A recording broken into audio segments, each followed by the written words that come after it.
ഞാനിപ്പോൾ നിൽക്കുന്നത് പത്തനംതിട്ട ജില്ലയിലെ കലഞ്ഞൂരിലുള്ള സ്വാതിയുടെ വീട്ടിലാണ്.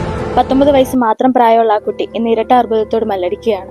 ബ്രസ്റ്റ് ക്യാൻസറും ബ്ലഡ് ക്യാൻസറും ഒരുമിച്ച് ബാധിച്ച ഈ അവസ്ഥയിൽ ഏകദേശം 35 ലക്ഷം രൂപയോളം അവർക്കിപ്പോൾ സഹായത്തിന്റെ ആവശ്യമുണ്ട്. അമ്മ പറയാനുള്ള കാര്യങ്ങളൊക്കെ ഒന്ന്. എൻ്റെ പേര് സരിത എന്നാണ്. എൻ്റെ മകൾ സ്വാതി 19 വയസ്സ്, BSc നഴ്സിംഗ് ഫസ്റ്റ് ഇയർ വിദ്യാർത്ഥിയാണ്. ബയോപ്സിക്ക് അയച്ചപ്പോഴാണ് അറിയുന്നത് അത് ബ്രസ്റ്റിനകത്ത് അർബുദമാണെന്നുള്ളത്.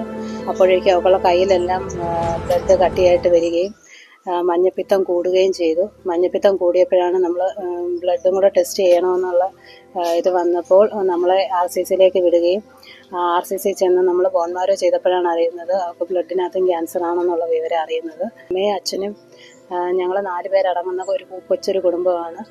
പിന്നീട് ഇപ്പോൾ അതിനുള്ള ചികിത്സയാണ് നമ്മൾ ചെയ്തുകൊണ്ടിരിക്കുന്നത്.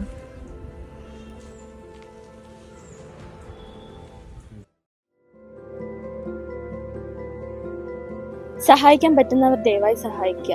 അതിപ്പോൾ 10 ആണെങ്കിലും 100 ആണെങ്കിലും ഈ കുടുംബത്തിന് വലിയൊരു താങ്ങായിരിക്കും. സാമ്പത്തികമായി സഹായിക്കാൻ പറ്റാത്തവർ ഈ വീഡിയോ മാക്സിമം ഷെയർ ചെയ്യുക.